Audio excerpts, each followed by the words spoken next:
We made this.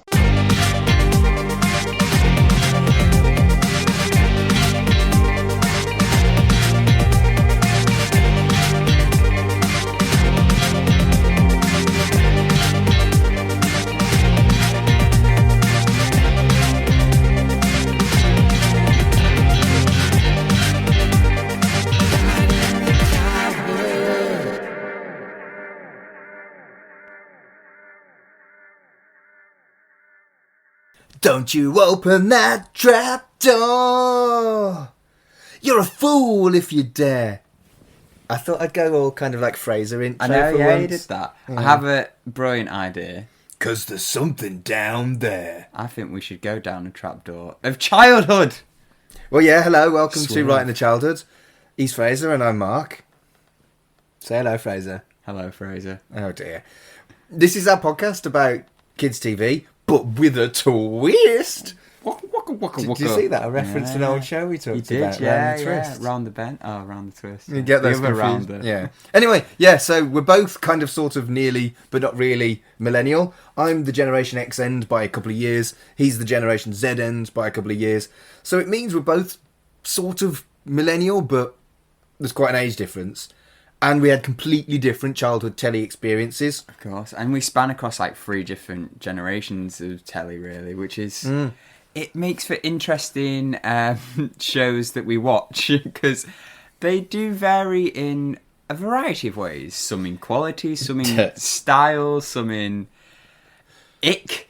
Well, yeah, and we both kind of picked stuff that we liked, but the other ones never watched. Yeah. Even though we're both kind of sort of millennial. It's weird, that. It's mad as well, because we've both got like similar tastes as well. Yeah, we've got similar tastes now. Yeah, but as children. Yeah. So what we do is we pick a programme and we have a quick chat beforehand. This is this bit. Yeah, that's what you listen to now. It's like Yeah. sort of like the preamble. No research, just all filled with nostalgia memories. Exactly that. And speculation for the other person. Yeah. And then we pause. We watch the first episode and a favourite episode, and or sometimes watch more depending on the Or programme. find some We mix it up. or we find some weird gimmick to do where it's We like, don't tie our hands. No. No, we don't restrict ourselves. No. No, it's free form. I mean, it's alright if you're into that, but I mean, that's not my vibe. no. But not yeah, for podcasting. The gimmick is basically that, you know, my stuff from the 80s and 90s he's never seen. Yeah. And his stuff from the 90s, noughties and 10s. yeah, I've never seen. And we're both quite kind of cynical about each other's, but look at our own with rose-tinted nostalgia specs. Yeah. And we try and find a balance and find good shit. And You know, sometimes it's good, And sometimes it's... sometimes it's not. But then there's also times where it's bad, but we don't see it. Because the problem with rose-tinted glasses is all the red flags just sort of like flags. I'll be honest, I do feel really bad when I have to point out that something you've picked is a bit rubbish. Oh, I get the exact same thing, and it's like we always we always try and find a bit of good in but sometimes it's proven to be difficult. Sometimes it's proven to be very easy as well. Like it's always a balance. It's one of those things, though. It's like it's a bit like show and tell. When you're bringing a show to the thing, it's like you're dead nervous about. Like I've had it with some shows where I'm like, oh, I don't know about this one. But I've been pleasantly surprised by some of your reactions. Then some of your reactions, it's like, okay, fair, noted. I wasn't subtle about some things, like, I don't know, Yu-Gi-Oh! And Drake and Josh. Yeah. But I'll be honest. there's been stuff that I've loved as well. I've been honest. Stuff like Sweet Life of Zack and Cody, I was like, oh, like the one we did 2 weeks ago. I was like, hey, it wasn't too... Like, the next choice, I'm sorry. Even I didn't like it as a kid. We're not doing your next choice, No. we're doing my next choice. And I have picked The Trapdoor. Hence why I did my beautiful singing at the start. Yeah. Theme tune to The makes Trapdoor. sense, yeah. So, Fraser, before I go into The Trapdoor, my history with it, how much I love it or might not love it, you don't know. Oh. You should give me your pitch for a show called Trapdoor. I imagine there's going to be a trapdoor. Good start. Yes, and people are going to go down it, and when you go down the trapdoor, there's different adventures to be had, and Okay. that's about it, really. Is it a different trapdoor every episode? I'm not going to tell you until you decide on your pitch. So I'm thinking it's either... It could be a different trapdoor every episode. It could the it could be the same door that leads to different things each time. Or it could be a door entirely made of traps. You know, right. You know, the muscles. Oh dear. I'm not sure I've got traps under all my kind of lockdown weight. I want to point out, like with this show, I feel like this concept bled into my childhood as well. But as a child, did you think that trapdoors were going to be more of an issue when you were younger? Yes, because of slapstick. Yeah. I thought everything was going to be like a trapdoor or something, or like whenever someone has it, you have a rug in your house. I was very skeptical about it at first. You walked around the rug in case there was a trapdoor. Yeah, and like quicksand as well. I thought I'd be stuck in quicksand. Have you ever seen quicksand? Not really. No, I don't think I have. It's all kind of slow. Yeah, slow sand. Slow sand, yeah. Of course, it's rough. It gets everywhere. So, do you think trapdoor is animated or live action? What do you think it is? Oh, I feel animated because of the like wacky adventures you want. Like, there's more power towards animation with this sort of stuff. I feel like in kids' tellies where you can do wackier concepts in the 80s and 90s with animation than you could live action. That's the thing, like, I feel with my stuff, like, now that CGI has progressed, you could do a show like Trapdoor in live action and it'd be less corny. But... So do you know Trapdoor then? No. Oh, so you seem to you're talking like you know it. Really? Yeah. Oh, I'm just good at blagging. Oh, okay. I'm very good at the blag game. Is that right? I can blag my way into... Someone could ask me if I watched a show, and I'm like, yeah, sure. Did you used to do that with Game of Thrones? All the time, and Walking Dead. Oh, what? Yeah. It's great, though, now, because I can go... I used to love it, but, after the last season, I can't talk about it. And Walking Dead, I've watched all of it, and I don't quite know why. No, it feels like something that's just going to continuously go. I just put it on when I'm not... Yeah, well, I think it's finishing on series 11 or 12, I think. I thought it's had like 20. Finishing. I thought it's only had 20 already. Well, remember, it's got spin-offs that have got like 5 or 6 series as well. True, that's fair. But we're not talking about Walking Dead, we're talking about the Trapdoor. So you were kind of sort of vaguely not very close. Trapdoor is animated. All I was right about was that there's a trapdoor. There is a trapdoor, and it's animated. Traps. No, it's not made of traps. It's a claymation. Ah, nice. All about that. Yeah, it's old school claymation. I can't remember who it's by. Like, as we do on this show, we go in without any research. We go on our memories to begin with. What I remember of Trapdoor was that there was a blue kind of friendly monster called Burke. Burke. And he was a... Was that an insult at the time? Because it's an insult now, isn't it? Like, you're Burke. Yeah, like a very, very small insult. Like, oh, you're a big silly. What are you doing? Oh, you're Burke. Yeah. Oh, yeah, it was. Like you dropped the toast. And yeah, exactly right. And Burke was a butler to an unseen kind of... for bees. I tell you what, whoever created this loved alliteration. Blue... Burke Butler. Seriously, you're like a moth to alliteration. That wasn't even deliberate.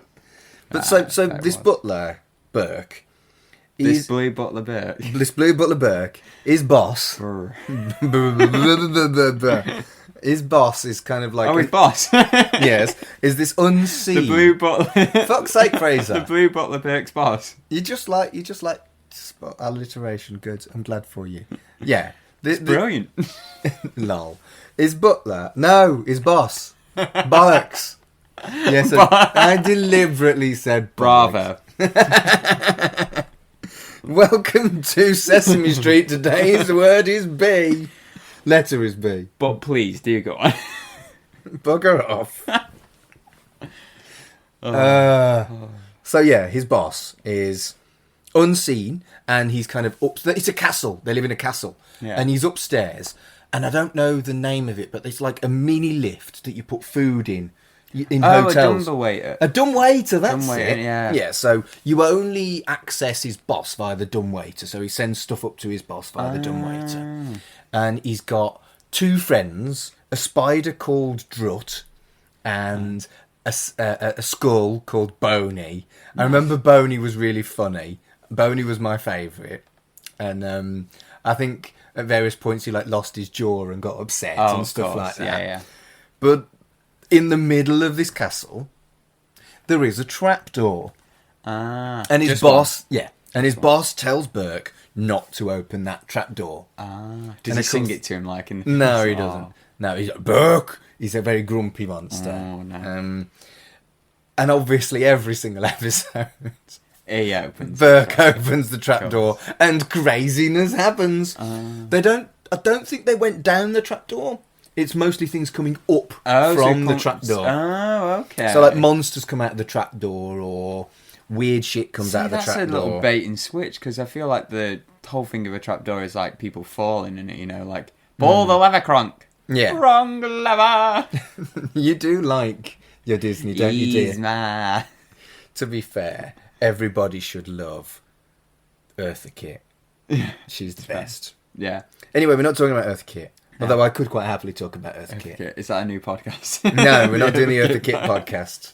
Anyway, yeah, I think it's aimed at like quite young children, 6 or 7 maybe. So we're going to love it. I mean, I've got really happy memories of this, and I had the Spectrum game for this. Do you know what a Spectrum is? Yeah, but in terms of like autism and... Right, no. No, the Spectrum was a home computer, released slightly before the Commodore 64, if you've heard of that. No. There was an Atari. Oh, I've heard of that. Didn't do well. It did at the time. I thought they buried a load of ET games or something. They did bury a lot of ET games, but before the Atari, before the Atari home computer, there was the Commodore 64 and the Spectrum, and I had the Spectrum. This was like...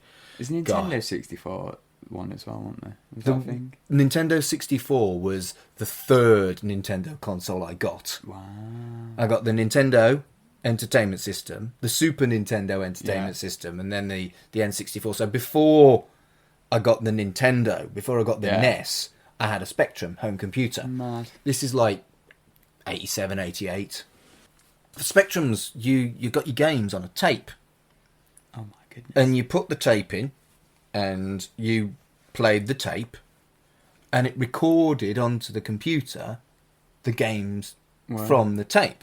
And did Hannah Baker turn up and go? So, you know, it's not like putting your fucking thing in and then 2 minutes later everything's ready to go. So, it took a while. What I'd do is I'd put my tape in, go and have my tea, and then come back half hour later and it'd be loaded. Ready. I don't know, it's getting like that now. You have download times on some games. True, but you remember the noise dial-up made?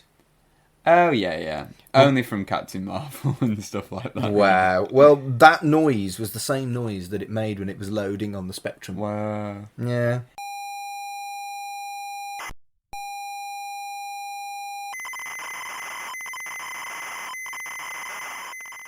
You know what I have from childhood is, do you remember did you have a PlayStation 1 or 2? No, of course I did. PlayStation 2. Yes. Where it was that thing where you weren't sure if your game was going to load or not, and there was that endless, and it felt like you were in, purgatory.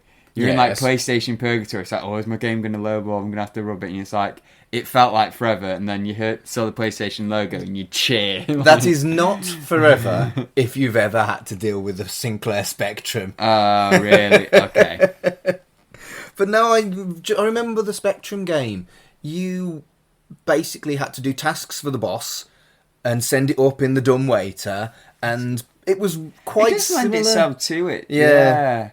And it's interesting as well. So is this the first one of yours that's had a game? Because I'm trying to think. It does feel like a cool childhood thing to like sort of an all-encompassing thing. It's like just taking over all forms of media, like books and games. Yeah, it was definitely a favourite of mine. I liked Trapdoor, Dizzy, the Popeye game on the Spectrum. Did you eat spinach? No, I didn't. Oh, no. No, it was Popeye. No, I don't like spinach. Well, I didn't. I like spinach now, but as a kid I didn't like spinach. Oh, no, I meant in the game. Oh, yeah. In the game you ate spinach and then you could bash Bluto. Yeah. I was going to say, you didn't need to eat spinach in... that game wouldn't know. Games now would know. Maybe. I bet games could tell if your interface is like, I'm eating spinach. It's like, no, that's kale, you liar. Kale.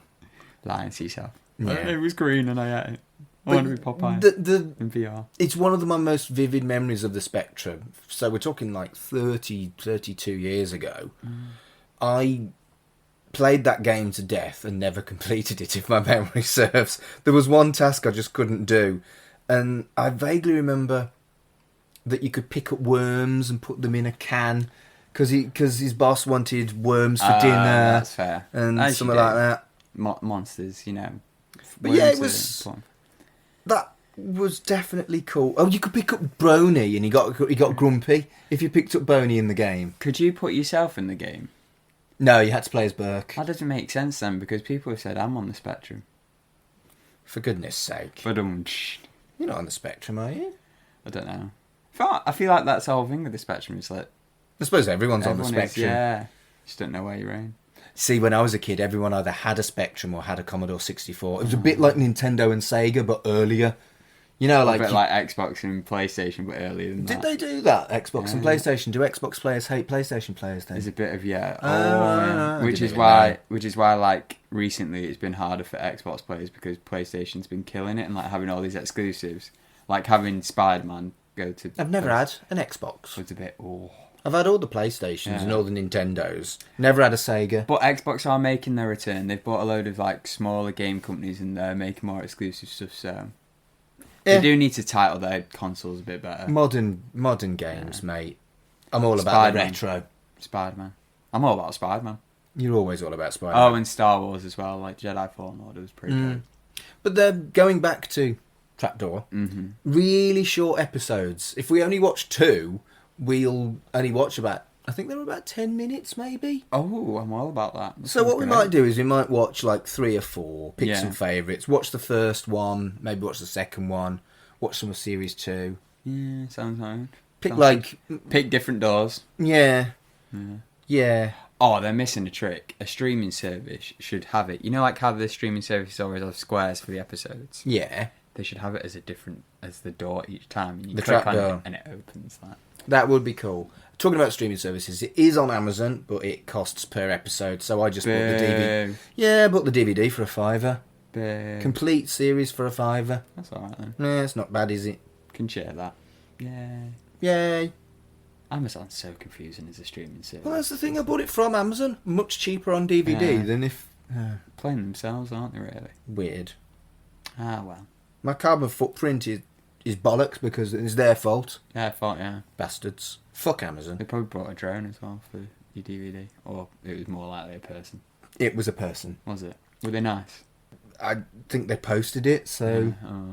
It's a DVD, it's not a fucking... True, that, innit? Massive thing. No. Then they didn't step in your trapdoor. I haven't got a trapdoor. Well, I have. I've got Trapdoor on DVD. Ah, right. Yeah. Right, we're going to watch Trapdoor because we're clearly blithering. Are we going to open the trapdoor? Let's go. Whoosh. Because there's something down there. Whoa. Thank you for listening to Right in the Childhood. We've been overwhelmed by the love and support that we've received from our listeners. If you're enjoying the show, you can buy us a coffee via our Ko-fi website. That's kofi.com/Right in the Childhood. ko-fi.com/Right in the Childhood. There's no subscriptions or anything like that, so just buy us a coffee if you fancy.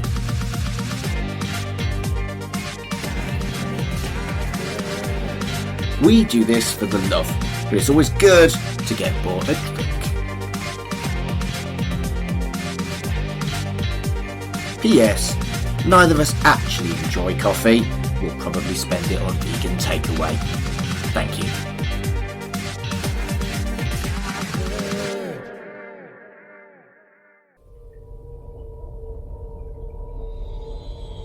Coming soon from the We Made This network.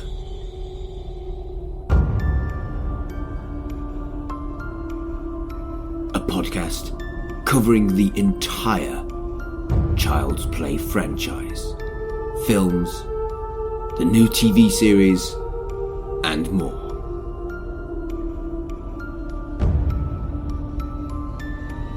Chucky Vision.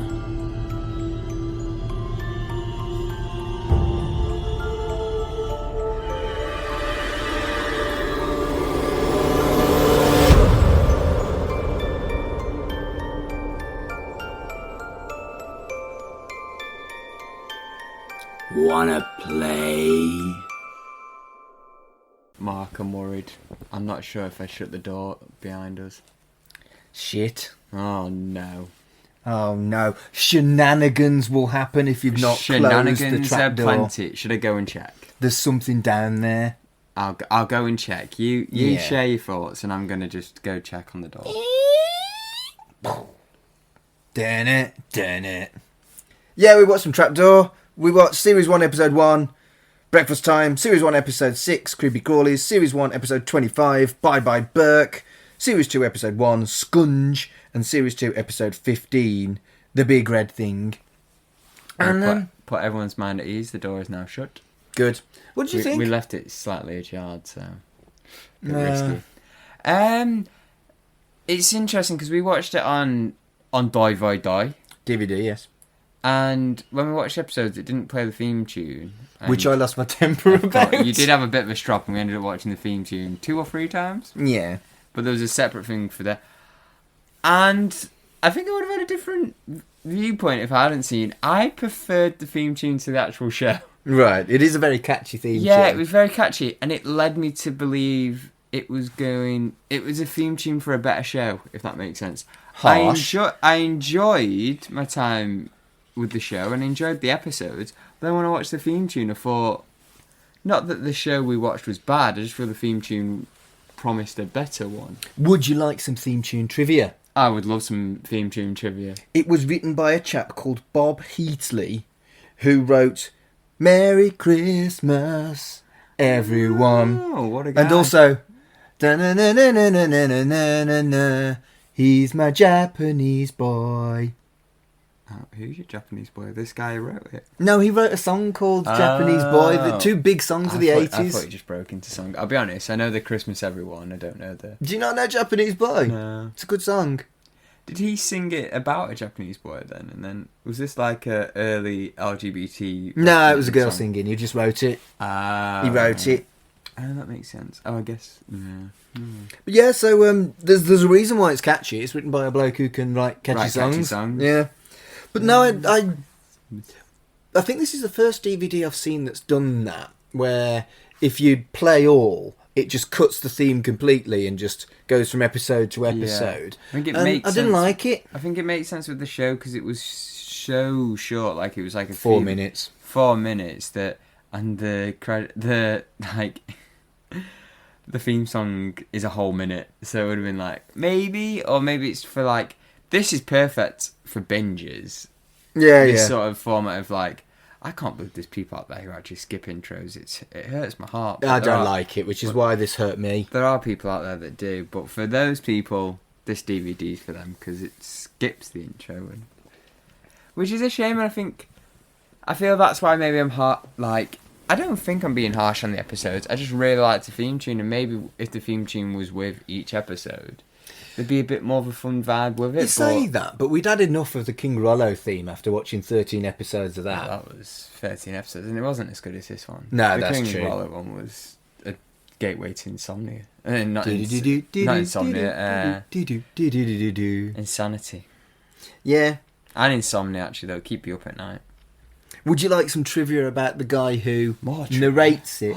Trapdoor trivia? Yeah. I would love some trapdoor trivia. Willie Rushton, an illustrator, cartoonist, actor, and founder of Private Eye. So he's a jack of all trades. Yeah, so it was him and Ian Hislop, I think, must have... So that's great as well, because he can just do all of the work on it, really, can't he? Yeah, but the thing is... It's the cheapest cast when Yeah. it's just yourself. He's done, like, grown-up stuff like Private Eye, but he was brilliant in this. The voices were great. I loved it. It was very quintessentially British as well, like really the was. Dialect and stuff like that. Like, Yeah. oh, I can, oh no, or, like Burke in like we talked about before, such a like British term, but it was just that was just the tip of the iceberg with this. There was so much there, like, oh, what's going on here then? Oh no, like. It was felt northern as well. It was very northern. It wasn't just British. He wasn't as northern as I'm putting him on. He was pretty northern though. He was though, yeah. Proper northern. But yeah, Burke. I tried to look up stuff that Willie Rushton I'd have recognised. He's done loads and loads and loads of stuff. Couldn't find anything I recognised. No. So I think this is probably his only kids' TV. Well, I couldn't see respected anything career. I couldn't see anything that immediately stuck out on a kind of like cheeky internet Like, search. oh, that's cool. Like, I do like that. Sometimes you go in a deep dive, though, don't you, with IMDb? But he's definitely a famous name. He's like a contemporary of the Goodies and people like that. You know, he was born in the early 30s. Wow. So he was dead before you were born. Not that. Crazy. So should we go through what we've got with the 5 episodes we watched? We basically watched the first and last episode of both series. There's 2 series. And we watched a random one in the middle. In the middle, just a little bit. Yes, like 5 episodes in total. The last one of each series, little cheeky cliffhangers that were there. Heaven. And post-credit scenes. Which sort of softened the thing. It did remind, like, the post-credit scenes made me go, kid show, fair enough. Very young kid show. Because, in season 1's, for, like, last episode, Burke leaves and you're like, oh, Burke. And I was like, are they going to do something different season 2? Post-credit scene, he's like, I'm back. He just comes back, yeah. Season 2, they're, like, dealing with this death of one of their mates. And I was like, whoa, this is pretty significant. And then post-credit's like, I woke up. And they're like, okay, yeah, kid show. Like, I was surprised that they killed off Rog. But then I wasn't surprised that they brought him back. Yeah. And he's just sleeping. It's like, oh, okay, yeah. So season 1, episode 1 was breakfast time, and he has to make breakfast for his boss, but this yellow thing eats the pies, so he then gives the yellow thing to his boss to eat. And his boss yummed it down. Yeah. And then I was like, oh yeah, he's a monster. That makes sense. Yeah. I had an idea in my head as a kid what the boss was. The thing upstairs is his official name. Yeah. I didn't remember that he was called the thing upstairs, but in my head I know what I think he looked like. It was never shown. No. What do you think he looked like? I think that's the power of imagination, and I think that's what these shows, whenever there's a character in kids shows that isn't shown, that's a great thing to have, because kids will imagine absolutely anything, and I don't know what I'm picturing really. Just the off-screen thing, you're right, though, is cool. Yeah. We saw that in The Sweet Life of Zack and Cody as well, which was done more camply, but it was still the same trope. I think I'm picturing a monster that's actually deceptively really, really small, like almost a mouse-like creature, but in claymation form. Oh, you see, mine was absolutely gigantic. Like a really kind of huge slob-like creature. Yeah. Jabba the Hutt. Yeah, Jabba style, yeah. Big mouth, big fat belly. Yeah. Yeah. The slug type. Yeah. Season 1 episode... Now I'm picturing Jabba. Season 1 episode 6 was called Creepy Crawly, and a gigantic spider comes out of the trapdoor and kind of traps Burke in his webs, and then Drut saves the day. I was right, Drut is the little spider, then noise. And he doesn't thank Drut. Yeah. And throughout the series, Burke was a right bell end to Drut. Like, he was always a massive There's one episode we didn't watch where he just drops Drut in the trapdoor and lets him, fend for himself. That's just rude. Harsh. Don't mean to Drut shame, but... Wow. You've wanted that pun. I know. So badly. How can I force this in? No, I did feel bad for Drut. I was like, oh... No thanks. Rude, mate. No thanks. No thanks at all. Appreciation. Rude, mate. Don't need it. Season 1, episode 25. Shove him down the trapdoor. Shove Bert down the trapdoor. Well, I think he does fall down the trapdoor in one episode at one point, I think. Swerve. Season 1, episode 25 was Bye Bye Burke, where basically I think everything that had escaped so far came back. And kind of... bin him off. Yeah, and Burke loses his temper and quits, and then comes back as the post-credit scene. Yeah. It was a very Nick Fury moment. I was like, oh, hang on, we're getting a bit more here. Yeah. So this is the thing, right? Post-credit scenes are hugely associated with Marvel films. Yeah. They're not anything new. No, they've been doing for ages. Let's have a look at the DVD. When was this made? I always have a weird thing with Kevin Smith films. The View 1984. This was made. So, there you go. Post-credit scenes is not Marvel exclusive. No, I feel like they've just brought it to a new thing, haven't they? Like, yeah. It's Ferris Bueller's Day Off as well. That's always like the big post-credit scene. Like, what are you doing here? Movie's over. Go home. Like, All of Ferris Bueller's Day Off. But yeah. Season 2, episode 1 was called Skunge. And quite similar to episode 1 of season 1, really. Burke's cooking and gets into some shenanigans. But we do see Rog, who is like a recurring character, who is a nice monster that comes from up That's the true, trapdoor. yeah. I liked the skull. Boney. Boney was good. Yeah, Boney's brilliant. He's very classy British as well, like, very posh. I like how Boney was so deadpan. Yeah. Like, That's dry what humour. you need. That's what you need with the comedy. Is like you need the wacky one and the deadpan one to sort of like balance each other out, and they did it really well. The two characters, and I liked there was like a skeleton joke with him. I was like, "Hey, you've got no backbone." I was like, Low. Good jokes.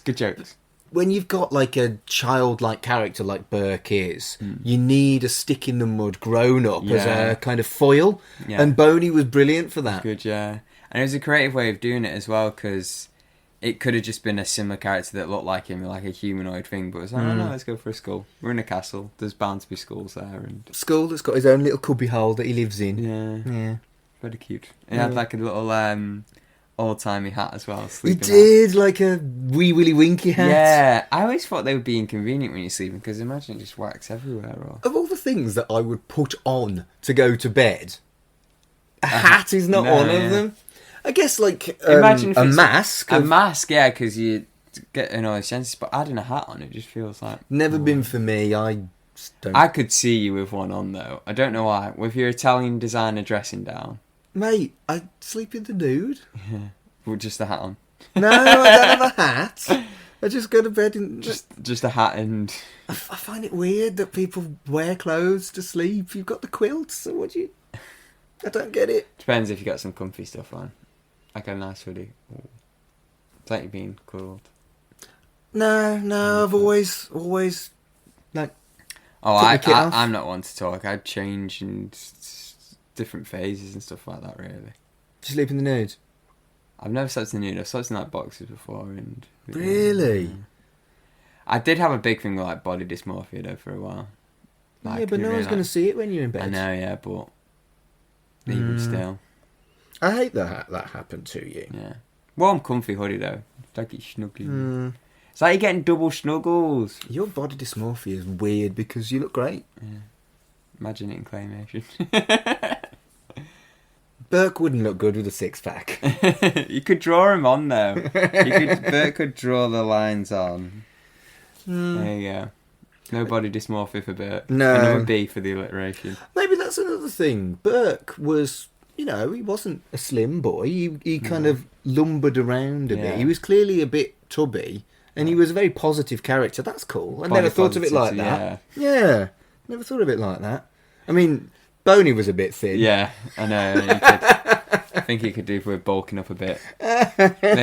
Maybe he shouldn't be feeding the thing upstairs. Maybe he needs to be feeding Boney. Yeah, Boney. Season 2, episode 15 was The Big Red Thing, where... Not Kane for wrestling fans. No. They killed off Rock, and they ended the episode with his funeral, and it was like... It was dead emotional, because they were like, oh yeah, he did a great sacrifice for and all this. It's like, well, this is getting deep. Like, it was quite heavy. It was so out of context, like, through the rest of the show. I was like, oh, right. And it was... And then, he just goes, oh, I guess that's it, bye. There was a lot of... It was a fourth wall breaking show, whereas like... A little bit, he was always talking to the audience, which I kind of liked. I was like... I do like that with the younger ones, where it's like, the kids feel there's someone talking to them, and it's very important for... I think you said 6 to 8, maybe. I think it might be a bit younger. I think it might be, like 1 to 3.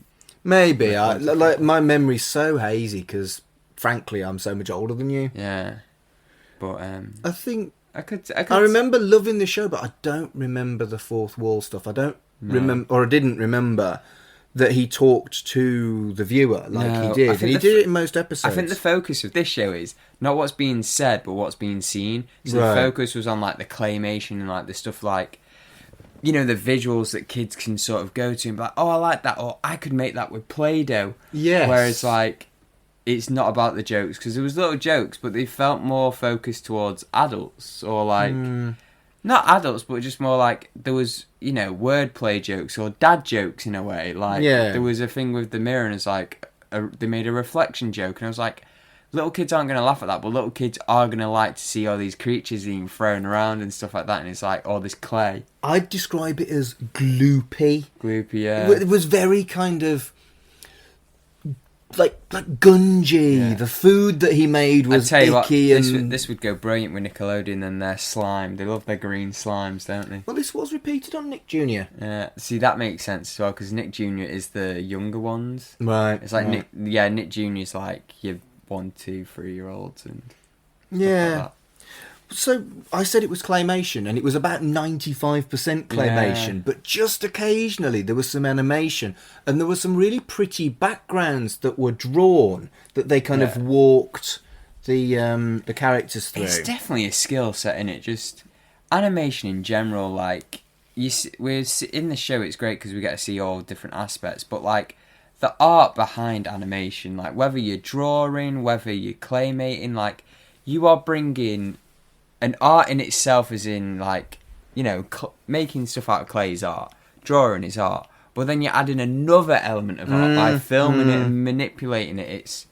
It's art on art. Arty art. Double art. Art squared.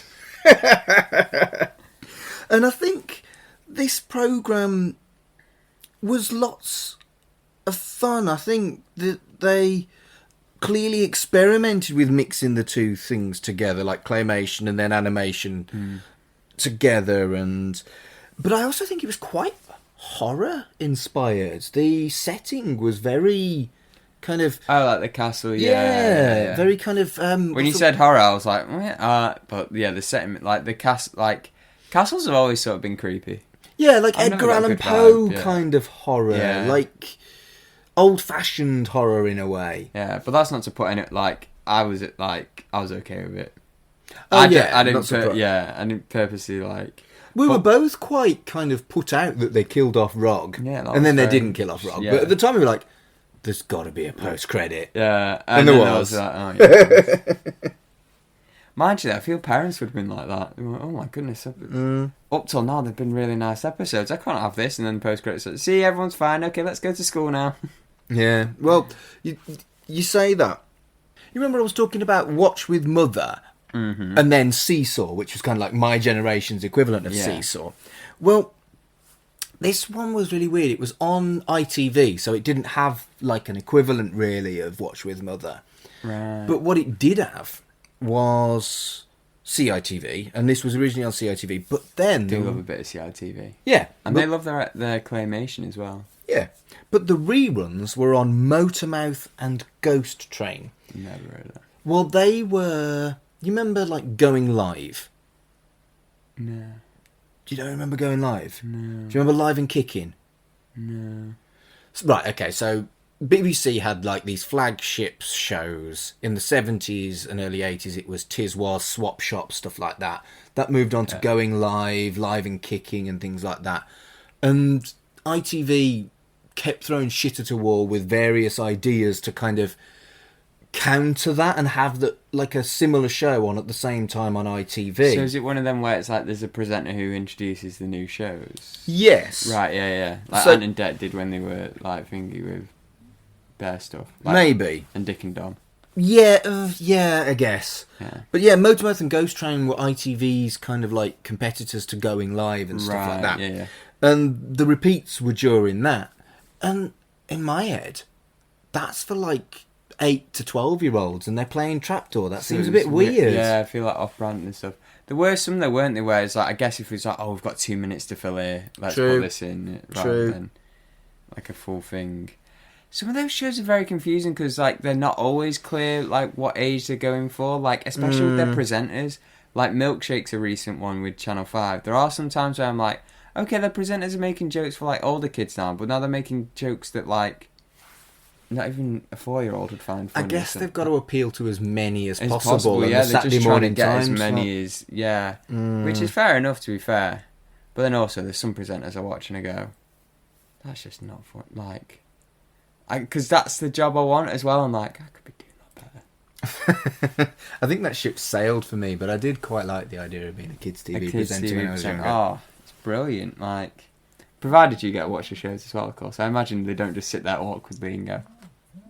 I suspect they probably do stuff off camera and stuff.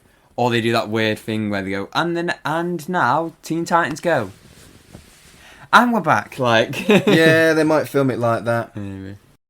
So I want to talk about the themes. So stuff like temptation, nice simple concepts for kids. The trapdoor, you're not supposed to open it.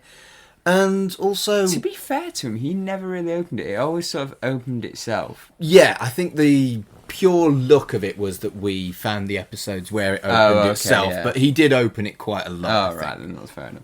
I was going to say Burke had a tough deal of it. Yeah, well, and that's the thing, isn't it? It's about making mistakes and the boy that cried wolf as well.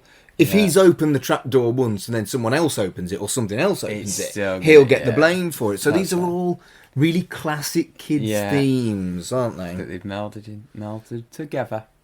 I think the other one, it's kind of like the idea is learning from your mistakes, which Burke doesn't do, which, kids don't do either. And if you want more and more episodes, you can't. No. Imagine episode 1, he goes, "Oh, I shouldn't have opened that trapdoor." That's it. And finale. Bye then. But I don't think it was very heavy on the lessons. I think it was just, like you said, kind of almost like a way of just, we've got some cool claymation shit that we want to do. It actually didn't really matter what they said. No. Just what they wish. Yeah, like they could have said absolutely anything, which is why I think he got away with doing his old northern, like, oh no, like it was very northern utterances rather than actual words. And all that. Like, well, the guys who worked on this were chaps called Terry Bryan and Charlie Mills. They worked on Stop It and Tidy Up, which you might have heard of. I know. And Bump the Elephant. Have you seen Bump the Elephant? No. Bumpy Elephant. You've heard of none of the shit I've seen. No. But what you will have heard of is Aardman Studios, where... Oh, yeah, of course. Yeah, Terry Bryan moved on and worked on stuff like Wallace and Gromit and Chicken Run and shit like that. Gromit. Oh, Chicken Run, what a film. It's a good film. What a film.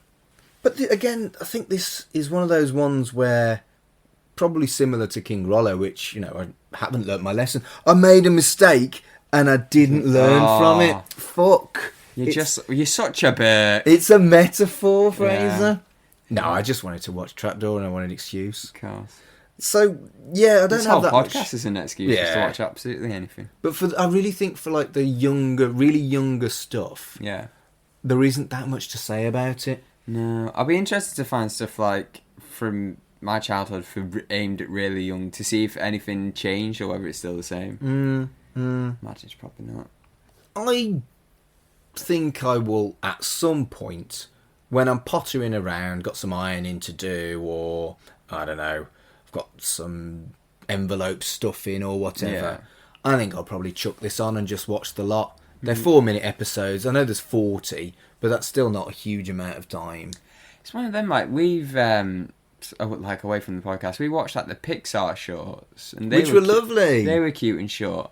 So maybe I feel like this stuff is still happening, but it's one of them. Again, this could just be Disney, because Disney's whole, from Walt, his idea was we don't make shows for kids, we make shows for everyone, and kids just happen. Maybe that's what's happened now. Maybe we don't see shows like this anymore because people are making shows that are for, like, the visuals are for the younger ones who can't quite hit, like, get the comprehension from the words, and then the words are for the... Right. So maybe there's something like that happening, or I could be wrong and there could be shows like this happening now. I do feel, though, like a lot of kids that would be the same target audience for this show are, like, watching your Peppa Pigs and your Paw Patrol. Probably, yeah. And anyone can enjoy them. Yeah. So do you think you'll watch more of it? No. No? Oh dear. I don't think I will. But I did find a clever, cheeky little meme. Because I recognised it. When I first saw it, I was like, I recognise it from somewhere, but I can't think where. And I was like, I have seen this on the internet. It's used for memes. Is it used for memes? Yeah. Well, I'm surprised by that, because, it's people my age that remember Trapdoor. So, are there very few memes? They're not as, like, big as, like, a SpongeBob or something. It's like one or two, but Yeah. It might be one of them as well. I watch a lot of YouTubers who, they do bizarre references, and I feel like one of them might have used this. I think it's very fondly remembered, and you can see why. It was warm, it was gungy, it was fun, it was silly. Theme song definitely as well. Yeah. Like, it's one of them where I feel like the music plays a bigger part in the memory than what was on the show. Oh yeah, I think like the visuals, the song is what you remember. You don't remember what Burke was actually doing. No. The plot was, underneath the trapdoor. Yeah. What was on the surface was the theme song and the visuals. Should we do your top 5? We should. Okay, so to remind you your top 5. At number 1, Cyber City, Owedo 808. At number 2, Round the Twist. At number 3, Gummy Bears. Number 4, Robin of Sherwood. At number 5, Round the Bend. What we can say is, if I take any of these out of the top 5, they're going down the trapdoor. They are. Always trapdoor going down the trapdoor. Who's going down? So where's Trapdoor? See, Trapdoor's definitely better than King Rollo. Okay. To sort of compare it to its competitors, it's very close between Round the Bend and this, because, again, it's like the animation and humour side. But I will say, I did laugh at more of the gags in Round the Bend. There were weaker stuff in Round the Bend, but its strengths sort of... Yeah, and I feel like you don't really get Round the Bend without this, so it's a difficult one.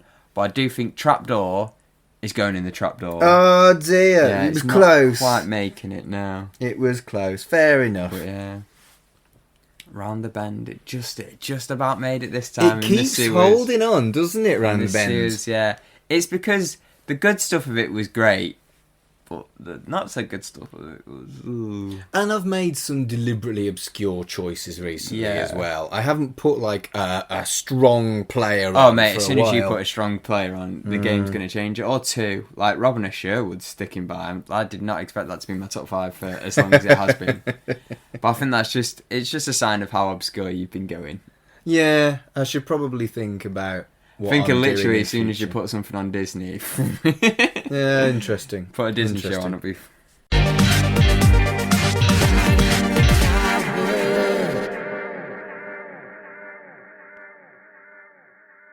So Fraser, what are we doing next time on Writing the Childhood? Well, I did talk last time when we were talking about one of my choices about how I was going to, your punishment was going to come in this pod or the next. I don't deserve punishment. Yeah, you tried to put on a horror and then it was a boring show.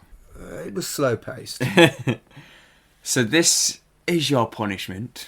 Oh dear. It's a Disney show. Okay. It's got a female lead. That's fine. But I'm sorry, it's not Lizzie McGuire. It's a show that... We'll never do Lizzie McGuire. Maybe on one pod. One day. One day. This is a show that I have a love-hate relationship with. Okay. And I'll go into more when we, do that episode. You are definitely going to be on the hater side of it. I can tell already. This is definitely not making you You haven't even told me what it is yet. Well, feel free to say that I'm right. It's going to be Hannah Montana. For fuck's sake. For fuck's sake. Hannah Montana. Hannah fucking Montana. Now, I will say, big fan of Miley Cyrus. I am not. But prefer her work probably after Hannah Montana. For fuck's sake. Yeah, I'm not even going to try and sugarcoat it and say, oh no, it's fine, you'll be fine. No. Oh dear. But don't worry, I'll be suffering with you as well. Fine, well thank you for listening and I'm tuning next time for Hannah fucking Montana. Writing the Childhood is a podcast brought to you by the We Made This Podcast Network. You can follow the show on Twitter at RITCpod. The show's creators and hosts are Mark Adams and Fraser Summers.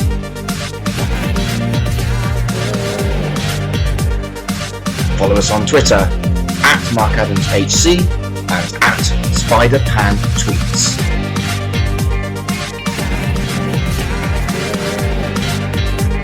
The show's logo was created by Carl Bryan, and the theme tune composed and performed by Colin Jackson Brown. Thank you for listening, and we hope you enjoyed being hit.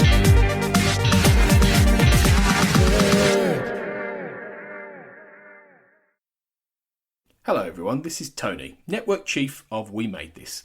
As you know, our podcast network brings together a brilliant assortment of talent who talk about all kinds of pop culture content, such as the episode you've just listened to.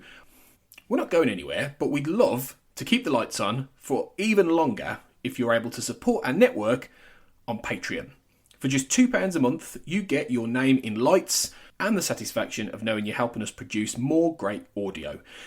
And for £3 a month, you'll get your name in lights, but you'll also get access to an exclusive bi-monthly podcast from the We Made This talent pool on podcasting, pop culture, and, well, you tell us. We'll take your suggestions.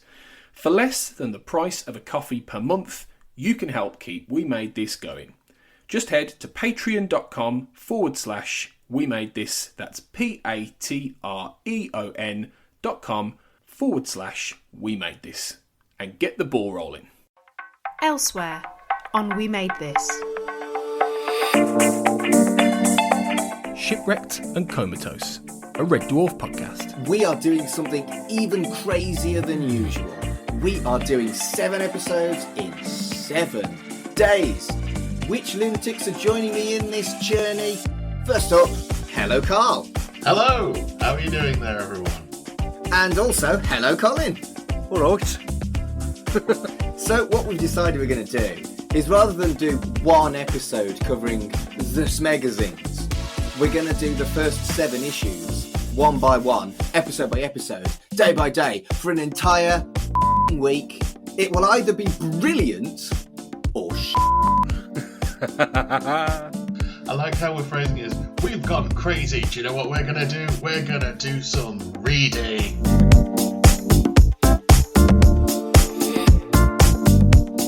The Movie Palace. Okay, let's dive in then. Let's talk Now Voyager, because there's quite a lot to talk about with this film, actually. I just wanted to ask you both, first of all, sort of any interesting personal history with the film. Clara, I know a lot of these films we've talked about in the past are films that you've seen as a child and, you know, as a younger person. Is it the case with this one too? Yes, definitely. I saw this as a kid. I don't think I quite understood it when I first saw it. I think I thought it was a romantic film. I don't think I really picked up on the mental illness and the sort of abuse. We buy records. Tim, it was record store day. I was going to say there's an elephant in the room. I don't think we have mentioned it yet in this episode, have we? I wonder if some people thought that we were going to be ice cool and not even mention Record Store Day. Well, we are. We're doing it now. Yeah. Check out all of these shows and more on the We Made This podcast network.